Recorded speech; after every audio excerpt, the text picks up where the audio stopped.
Tomás, esta carta le vas a entregar a tu madre, le dice la maestra. Solo ella lo puede leer. Al leer su madre la carta, no pudo contener sus lágrimas. Tomás preguntó, ¿qué decía la carta?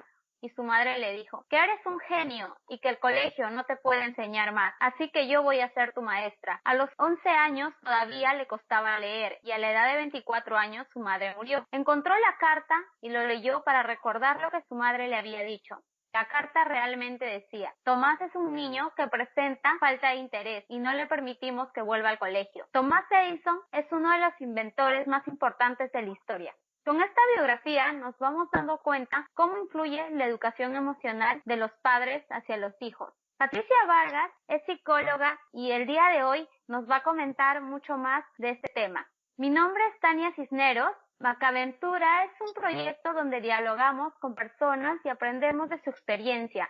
Nuestros ejes temáticos son emociones, educación y emprendimiento. Hola Patricia, gracias por aceptar conversar conmigo. Uno de los temas que recalcas y explicas en tus redes es la educación emocional de los padres hacia los hijos. Cuéntanos qué es la inteligencia emocional desde el lado psicológico y cómo influye en la educación emocional de los niños. La inteligencia emocional, de acuerdo a Daniel Goleman, es entender nuestros sentimientos, nuestras emociones, ¿no? Y también la de los demás, para poder relacionarnos, aplicarlo en la vida cotidiana. ¿Ya? Y un niño nace ya con la inteligencia emocional desarrollada, tienen algo innato, lo van desarrollando en el transcurso lo van creciendo. ¿Cómo es en el ser humano? Ok, la inteligencia emocional, bueno, hay niños que tienen algunas habilidades, nacen con ciertas habilidades, pero generalmente la inteligencia emocional se aprende, ¿no? Se aprende, ¿y cómo se aprende? Se aprende en la familia. Nuestros padres son los primeros maestros para enseñar, porque el niño aprende observando, también escuchando, y dependiendo de los padres, cómo se desenvuelvan en ese aspecto, el niño va a ir repotenciando esas habilidades de inteligencia emocional. Por eso el niño aprende mediante la observación y la imitación, ¿no? Todo su lenguaje de comunicación, la empatía que va a tener en el futuro cuando va creciendo va a depender mucho de cómo sus padres les tratan a ellos, ¿no? Por ejemplo, si el niño no es escuchado, eso es lo que va a repetir primero con los padres, segundo con su entorno, que van a ser sus amigos, ¿no? O familiares. Entonces es muy importante que los papás escuchen de una manera muy atenta al niño y comprendan las emociones, que no juzguen, que no les juzguen, que no les critiquen y tampoco que no les ignoren, ¿no? Porque muchos padres a veces sin querer, lamentablemente, pues cuando un niño llora, dicen déjalo que llore porque ya se le pasará, ¿no? O es un malcriado, ¿no? Es un llorón, es una llorona. Todas esas etiquetas son muy dañinas para los niños, ¿no? Los niños con esa forma de ser tratados de los padres van aprendiendo, ¿no? Y por eso es que, por ejemplo, en el colegio, cuando los niños van y tienen sus amiguitos, ¿qué pasa? Hacen lo mismo que les hicieron en casa. De repente, por ejemplo, si un niño le ve llorando, no se van a acercar a preguntarlo cómo te sientes o qué te pasa o en qué te puedo ayudar, ¿no? O si un niño se cae, posiblemente el niño también sea indiferente. Entonces, todo se aprende en casa, la forma como los padres educan a sus hijos o atienden a sus hijos. Ellos van a hacer lo mismo afuera, ¿no? Y con los mismos padres, porque suena un poco raro, ¿no? Pero a veces los padres dicen, mi hijo nunca me escucha, ¿no? Claro. Mi hijo nunca me entiende, ¿no? Cuando le hablo. Entonces, pero realmente, papá, mamá, ¿tú lo escuchas a tus hijos? ¿Eres comprensivo con sus emociones? ¿O les juzgas, les criticas, les haces callar, ¿no? ¿O les ignoras? ¿No? Esa es una buena pregunta para reflexionar. Nuestros hijos son como el espejo de nosotros, ¿no? Así es. Cuéntanos una experiencia. Siempre trato de contar experiencias para a partir de eso muchas personas puedan ir aprendiendo. Conocí a una niñita, ¿no? Era una niñita que tenía habilidades de dibujo, o sea, dibujaba desde los 3 añitos más o menos. Muy bien, era increíble, pero sin embargo esta niñita creció en un hogar, la mamá por ejemplo falleció y ella se crió con la abuela y el papá era prácticamente ausente. Entonces cuando la niñita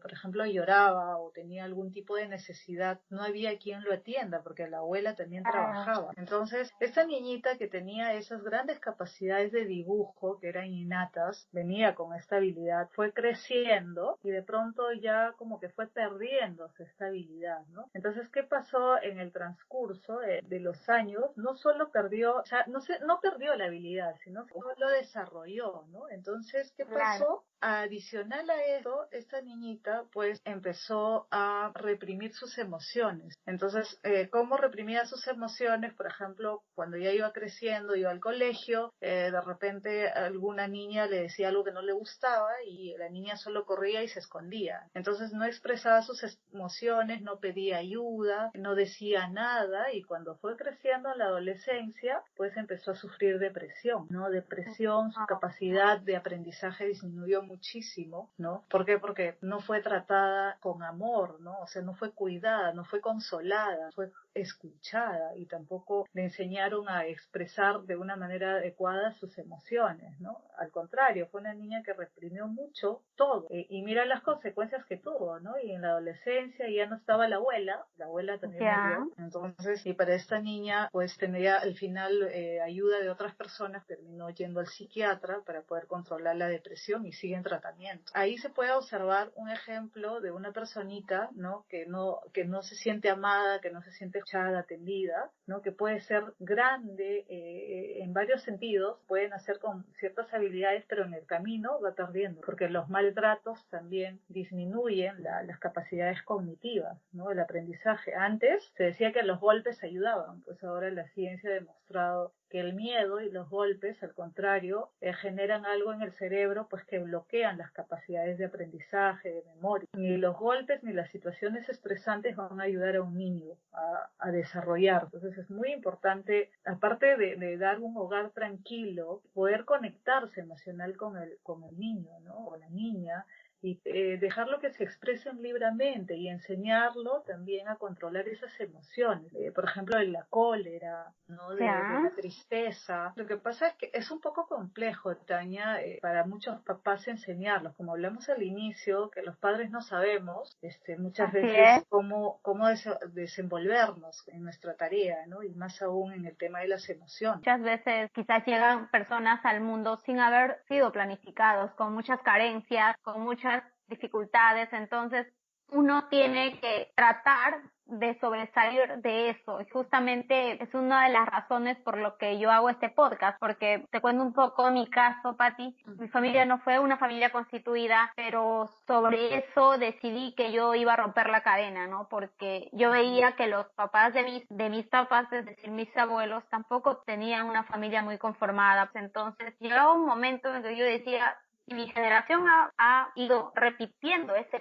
mismo patrón, porque muchas veces repiten el mismo patrón. Entonces, si es que no hay una persona inteligentemente emocional que diga, yo rompo el patrón acá o yo decido romper la cadena, y en ese momento yo decidí ir al psicólogo, educarme un poco más, leer muchos libros de autoayuda. No soy la única en este caso, de un montón de casos mucho más complicados. Por eso, muy aparte de dar consejos a los padres, si es que de por sí ya tenemos padres que no se educan emocionalmente o tampoco tienen el interés de hacerlo, como niños y jóvenes, ¿qué podemos hacer nosotros? ¿Qué consejos nos podrías dar? Sí, me parece muy interesante tu historia, ¿no? Que es una experiencia de vida y un ejemplo de vida. Creo que es importante tomarlo en cuenta, porque a pesar de que tú quizás creciste en un hogar que no era el ideal, ¿no? Para un niño, para formarse de una manera sana en tema de las emociones,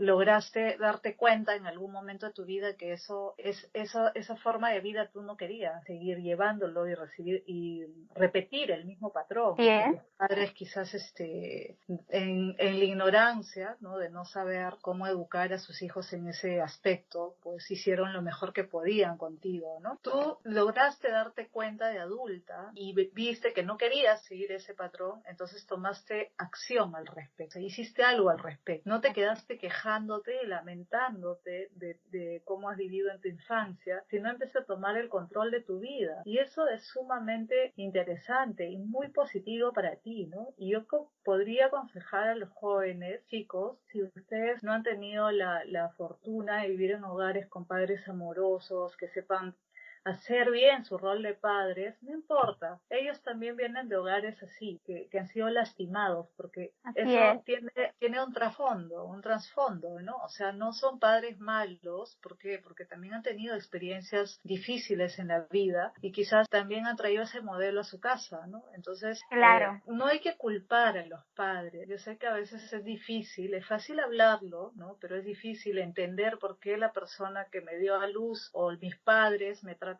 de esa forma o fueron tan indiferentes con mis necesidades. No es fácil entenderlo, yo lo sé, pero ¿qué prefieres? ¿Vivir tratando de entenderlo o quejándote o sufriendo o decir, a partir de ahora voy a tomar las riendas de mi vida y yo voy a ser responsable de mi propia vida y voy a construir mi propio mundo, mis propias creencias, mis propias emociones, mis propios proyectos de vida a partir de ahora, ¿no? Claro, Entonces es muy importante que pienses eso, o sea, a partir de ahora donde tú te encuentres, tú seas responsable de tu vida. Ya no importa lo que pasó, las heridas se pueden sanar buscando ayuda, conversando con un psicólogo, un terapeuta, quizás leyendo muchos libros, ¿no? También es muy importante otras actividades conductuales, el deporte ayuda a equilibrar las emociones, ¿no? Entonces hay muchas cosas que pueden hacer para que ustedes puedan empezar a centrarse en su vida a partir de ahora, de cómo se encuentran en este momento. interesante. Para poder cuidar a los niños o cuidar de las emociones de los jóvenes y poder ayudarlos a desarrollar correctamente, ¿qué pasos, qué pautas deberían de seguir? Ok, muy interesante tu pregunta, Tania. Lo primero, yo recomendaría a los padres que tomen conciencia de que la inteligencia emocional es más importante aún que la inteligencia cognitiva. O sea, la cognitiva es la inteligencia del aprendizaje, a ver, por ejemplo, lo preparo a mi hijo de matemáticas, ¿no? En otras Claro, habilidades que no son las emociones, también son importantes, pero si tú eres un buen matemático, un buen ingeniero, un buen abogado, si no tienes una inteligencia emocional desarrollada, pues posiblemente camines en la vida de una manera más difícil, ¿no? O sea, sí avanzas, pero más difícil. De repente, si podrías correr 10 kilómetros, quizás tus habilidades de inteligencia emocional no son tan altas, pues vas a correr 2 kilómetros o 3, ¿no? Entonces, así es. es mejor tomar conciencia de esa importancia, que la inteligencia emocional es una habilidad más importante aún que el otro tipo de inteligencia, y a partir de ahí empezar a tomar acción, ¿no? Primero, es importante como papás mirarse cómo nos sentimos, si estamos Ya, muy estresados, si de repente sufrimos de un tema de ansiedad, cómo está nuestra tolerancia, nuestra paciencia, ¿no? ¿Por qué? Porque si nosotros no nos miramos, así sepamos en teoría todos los pasos a seguir, no lo vamos a cumplir. Entonces, tomemos conciencia de la importancia de qué queremos dejarlo a nuestros hijos, o sea, como herencia, ¿no? Yo les dejaría inteligencia emocional, ¿no? Porque creo que eso es una herramienta súper poderosa para su vida. Entonces, hay que tomar conciencia en eso, mirarnos, y si no estamos bien, buscar ayuda, qué podemos hacer al respecto para estar mejor nosotros mismos, equilibrados emocionalmente, y eso vamos a transmitir a nuestros niños. ¿Por qué? Porque los niños aprenden, como hablamos hace un rato, mediante la observación, la imitación, y también obviamente es importante la instrucción y ayudarlos a que ellos apliquen, ¿no?, lo que estamos enseñando. Y el primer paso es como la escucha atenta, la escucha activa, ¿no? Cuando nuestros hijos quieren decirnos algo, nosotros como papás hay que dejar todo a un lado, ahora que están de moda los smartphones, las redes los sociales. smartphones, los celulares. Sí, de verdad que eso tiene sus ventajas y sus desventajas. Entonces lo que hay que hacer es Sí, dejar todo eso, ponernos en la altura de nuestro niño, porque es un pequeñito, ¿no? Porque si tú estás parado y el niño es chiquito, te ve como una figura de poder. Y tú el ya, niño no necesita verte poderoso, el niño necesita verte que tú te conectas con él desde la altura de la mirada con la mirada, o cargarlo, de repente arrodillarte un poco, sentarte y estar a la altura del niño y escuchar atentamente, escuchar con mucho respeto, sin juzgar. O sea, escucha a tu hijo, lo que él dice es muy valioso, no te burles, no te rías. A veces los papás nos parece un chiste cuando nos dicen algunas Sí. cositas los niños y los niños se sientan mal porque desde su mundo piensan que se están burlando. Entonces, escuchar atentamente con mucho respeto, respetar sus ideas, sus sentimientos, no juzgarlos, no ignorarlos. Entonces, el tono de voz que uno use también para hablar Ya.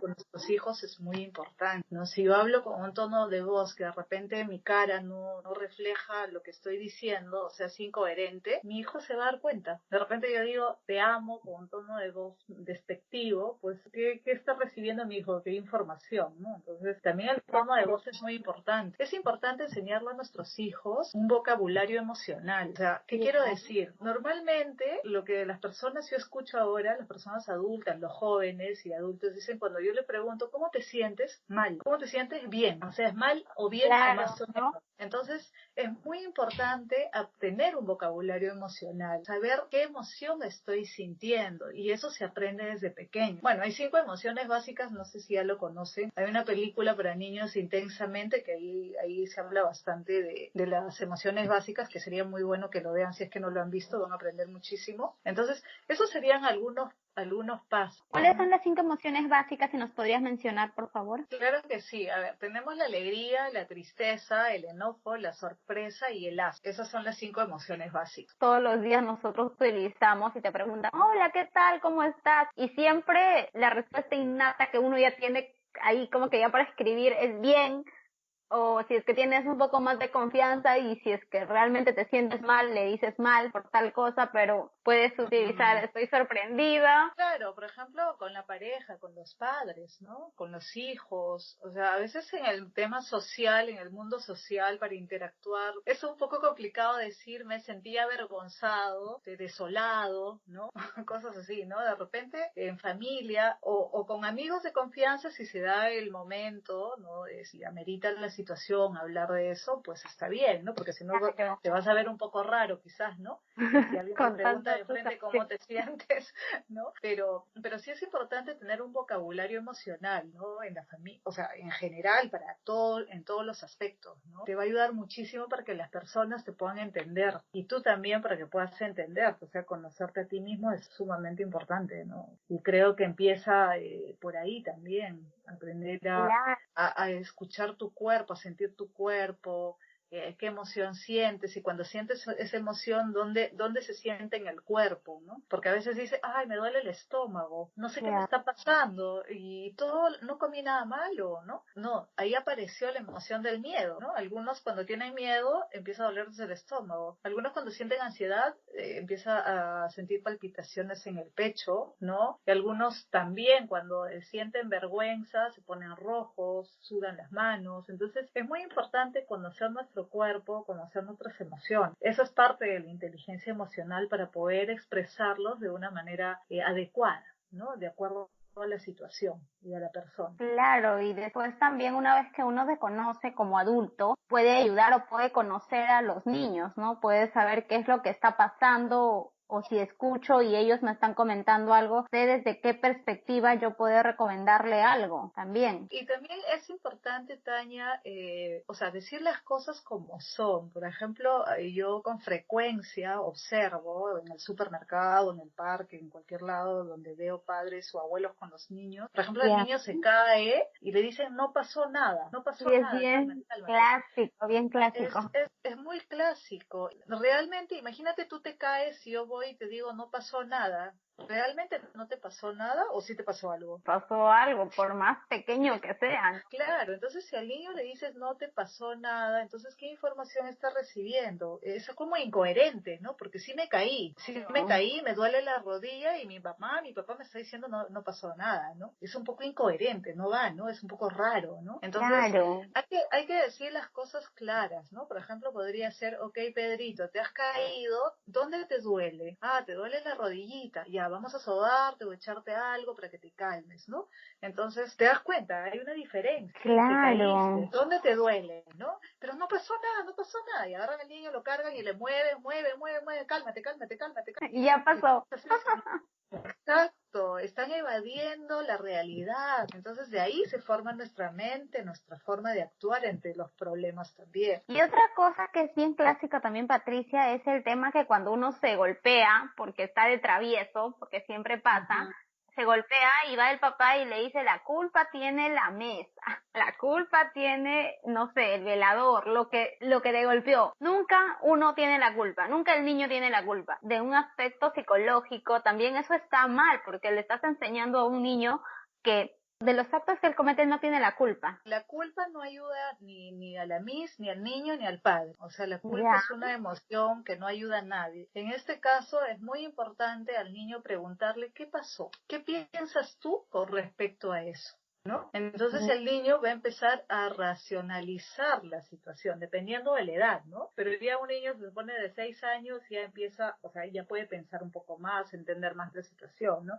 Entonces, al niño decirle, ¿qué pasó? ¿Qué pasó, Joaquín? ¿Cómo sucedió el problema? ¿Qué sentiste? ¿Cómo respondiste tú? ¿Qué te dijo? ¿No? Entonces, estás abriendo un tema de conversación, de comunicación, ¿no? Pero si vas de frente, el niño le acusa a la Miss y dice, la culpable es ella. Que no estás abriendo una comunicación, a entender un problema y a manejar un conflicto, ¿no? Entonces, hay que saber hacer preguntas, indagar, ser curiosos con nuestros hijos, escucharlos, ¿no? Entonces, como te digo, nadie es culpable, simplemente de repente fue un accidente, de repente la Miss su estilo pues es muy brusco y hay que preguntar. Hay una frase también que a mí me llama mucho la atención, que a veces dicen los niños mienten, ¿no? No todos los niños mienten, ¿no? O sea, los niños son genuinos, dicen las cosas como son, pero a veces uno piensa que los niños mienten. Peligro, hay que tener mucho cuidado, porque si viene un niño y te dice mi tío, mi tía o el vecino, alguien hizo esto, si dices que miente o que está loco o cualquier cosa, estás arriesgando su vida. Y ya saben lo que ha pasado si pensamos en cosas críticas, ¿no?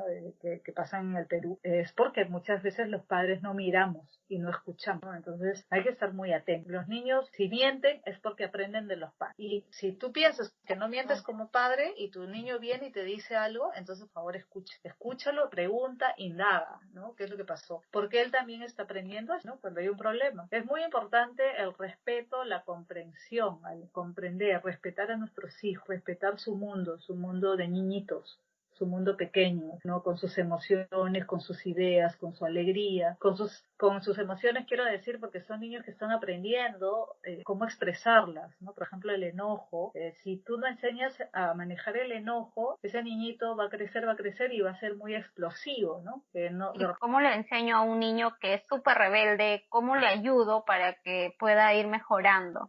Primero hay que dar ese espacio para que el niño de repente exprese, porque como el niño no sabe expresar lo que siente, lo que piensa, porque es muy chiquitito, entonces espacio para que el niñito desfogue un momento y decirle, ok, ya te calmaste, ¿no? Entonces el niño va a estar agitado, ¿no? Porque eso pasa, agitado, un poco rojo, porque sacó toda ese enojo, esa furia que tenía. Ok, le dices, ok, mi amor, respira, profundo, a ver, vamos a calmarnos. ¿Qué te ha enojado? ¿Qué te hizo sentir enojado? De que no me compraste mi helado, bla, bla, bla. ¿Qué le puedes decir? Ok, mi amor, no te compré tu helado porque ya comiste dulces. Comer helados no es bueno a esta hora porque luego te mantiene despierto y eso no es bueno para tu salud. Pero yo quiero mi helado. Sí, mi amor, yo sé que tú quieres tu helado, pero hoy no te puedo comprar, ¿no? Y empieza a hacer la pataleta. Ok, así hagas la pataleta, igual no te lo voy a comprar, ¿no? Entonces, ¿me entiendes? Pero ya estás explicándole al niño, ¿no? Y ahí le puedes decir, para la próxima vez, si tú quieres algo, yo no te lo doy, por favor, no te tires al piso a gritar, porque eso no es bueno para ti ni para nadie, ¿no? Entonces, Claro. ¿me entiendes? Entonces es un proceso, es como darle su espacio para que el niño saque toda esa emoción, luego explicarle el motivo y luego decirle, estás instruyéndolo para la próxima, cuando tú quieras eso, habla, ¿no? Explícame, pero no te tires al piso a gritar, ¿no? Entonces estás educando al niño, ¿te das cuenta? Pero igual, o sea, los papás muchas veces pues reaccionamos al niño, a veces, ya cállate, que no entiendes, eres un malcriado, ¿no? Entonces empeoramos la situación, empeoramos. La próxima el niño de repente ya no va a llorar o no va a hacer la pataleta, pero no lo va a hacer porque te respete, si no lo va a hacer por miedo. Un niño con miedo hacia sus padres se genera un ambiente inseguro para él y eso tiene otros problemas en el futuro, ¿no? Entonces hay que tener mucho cuidado. Lo que queremos es que nuestro hijo nos respete, nosotros respetando a nuestros hijos para que ellos vivan en un hogar más seguro, tranquilo, no lleno de amenazas. Creo que eso es muy dañino. Sí, Patricia, eso es muy cierto, porque muchas veces también se escucha que el papá golpea al niño o de pronto genera miedo, le dice, uy, su hijito, qué lindo, se comporta súper bien en tal reunión, ¿no? Pero es porque ya con una mirada ya le generas miedo y como tú dices, no es un ambiente seguro porque cuando él tenga mucho que contarte o lo que le pase, le va a dar miedo contarte, entonces tú no vas a saber lo que está pasando tu hijo, entonces puedes generar un ambiente peligroso, como tú indicas. Exacto, sí, no es positivo, ¿no? Entonces, el tema de educar, de criar a los hijos es todo un arte. Hay que buscar educarnos como padres, o sea, no es fácil si provenimos de un modelo de padres de repente que han tenido una crianza muy autoritaria, muy Sí, ¿eh? pasiva también, ¿no? O quizás padres ausentes, evitativos, ¿no? O hemos vivido en un hogar ambivalente donde no sabíamos si un día nos van a castigar y otro día nos van a abrazar. Entonces todo eso tiene mucho que ver a la forma como somos ahora padres. Entonces si no ha sido nuestro hogar el ideal, pues nosotros tenemos la oportunidad de reconstruirnos, reinventar, puede pedir ayuda, ¿no? Creo que es importante pensar qué legado yo quiero dejar a mis hijos, cómo quiero verme yo acá dentro de 15, 20 años como papá, como padre y cómo quiero ver a mis hijos. Quiero que mis hijos sean felices, o quiero que mis hijos repitan lo mismo, que sean ansiosos, puede ser pues que tengan algún trastorno mental también, ¿no? Porque aparecen cuando vives en hogares con violencia, con poco cariño, afecto, con respeto, se aparecen diferentes trastornos. Y bueno, yo creo que todos como papás, todos, de una manera consciente e inconsciente, queremos que nuestros hijos sean felices. Hay que reflexionar sobre eso y creo que de ahí parte. El tema es cómo voy a empezar a ser un mejor padre a partir de ahora. También es importante como papás ser entrenadores, no solo ser papás, o sea, papás para dar afecto, sino también entrenar a nuestros hijos. ¿Y qué quiero decir con entrenarlos? Por ejemplo, enseñarlo acerca de las emociones, ¿no? Ahora hay muchos materiales, podría ser mediante películas, cuentos, videos, también un juego de títeres, ¿no? De repente al niño desde pequeñito decir cómo es la carita de la tristeza, cómo es la carita de la sorpresa, cómo es cuando estás enojado, ¿no? ¿Qué te enoja? ¿En qué momento te sientes enojado? ¿No? Hay bastante material sobre eso para enseñar al niñito desde muy pequeñito a reconocer los tipos de emociones y preguntarlo, por ejemplo, y cuando no te compré tu helado, ¿cómo te sentiste? Entonces uno va a decir triste y el otro va a decir enojado. Y algunos dicen, no sé, ¿no? Entonces, ¿y te No sentiste triste o reconocen, te enojaste, ¿no? Ajá, no reconocen, no saben, ¿no? Y entonces reconocen. luego, por ejemplo, cuando da un regalo, ¿no? ¿Y cómo te sentiste cuando recibiste el regalo de la abuela, por ejemplo, ¿no? ¡Oh! Sorprendido, si era un regalo, pues que le sorprendió, ¿no? Pero de repente sí le sorprendió, pero no sabe qué decir, ¿no? Entonces, enseñarle, ¿no? Eso es sorprendido, ¿no? Entonces, es muy importante desde chiquititos enseñarlos acerca de las emociones, ¿no? Para que ellos puedan tener ese vocabulario que va a ser importante en el futuro, ¿no? Patricia, ha sido muy, muy bonito toda la conversación, he aprendido mucho y espero también que las personas que escuchen también aprendan mucho sobre el tema emocional con los niños. ¿Qué libros nos podrías recomendar? ¿Podrías recomendar a los padres y a los jóvenes que desean aprender más de la inteligencia emocional? A ver, acá tengo uno para los padres, es un librito que es Educar sin gritar, que me encanta, te da las pautas así bien claras y sencillas para que los padres pues puedan gestionar los conflictos con sus hijos, tener un mejor diálogo. Se llama Educar sin gritar de Guillermo Vallenat. Yo no sé si acá hay en Lima, de repente lo pueden ver por Amazon o no sé Sí, dónde se voy a encuentre. dejar la descripción para que lo vean, Educar sin gritar. De Guillermo Vallenato. Es la 14ª edición. Luego tenemos otro que me pareció muy bueno, cómo hablar para que los niños escuchen y cómo escuchar para que los niños hablen, ¿no? Qué Oh, bonito. Este libro es de bonito. Adele Faber y Elaine Maslish. Tiene ahí varias pautas, ejercicios de cómo educar a los hijos. Y bueno, para los chicos Acá hay un libro que a mí me encantó leerlo, Los 7 hábitos de los adolescentes altamente efectivos. Y también un libro de inteligencia emocional de Daniel Goleman, hay varios, ¿no? Sería bueno entrar a buscar de repente una lista en internet y ver qué es lo que más les gusta, ¿no? Porque tú sabes que ya los Bien. adolescentes tienen sus propios gustos. Que empiecen a leer, porque ahí puede ser que la mente se abra un poquito más, tener una visión más amplia de lo que es la inteligencia emocional y lo importante que es repotenciarlo, ¿no? En nuestra vida. Muchas gracias, Patricia. Muchas gracias por conversar y muchas gracias también por dejarnos los libros. De todas maneras, no sé si me puedes mandar una fotito de la portada para yo poder publicarlo y así cuando lo busquen les sea mucho más fácil encontrarlo. Claro que sí, por supuesto, Tania. Claro que sí. Gracias a ti por contactarnos para poder hablar de este tema tan interesante que es la Sí. inteligencia emocional. Sí, es un tema también muy decisivo en el desarrollo de una persona. Creo que si en mi caso, como tú me decías al inicio, no hubiera tenido esa inteligencia innata, como me decías, para poder ver los problemas, para poder ver cómo mejorar, entonces no hubiera podido crecer, me hubiera complicado mucho más. Entonces, cuando yo me di cuenta Sí, del problema, decidí buscar ayuda. ¿Quién más que un psicólogo? Yo veo que compartes muchas cosas muy interesantes en tus redes, Patricia. Por favor, déjanos tus redes, dinos dónde te podemos seguir para poder seguir aprendiendo de este tema y muchos temas respecto a la psicología, respecto a cómo crecer, cómo ser con las demás personas. Déjanos tus redes, Patricia. claro que sí, Tania. A ver, estoy en el Instagram como psicóloga Patricia Vargas, pueden encontrar Ya. ahí, y en el Facebook estoy como psicocoach. Ok, Muchas gracias, Tania. Patricia. Muchas gracias.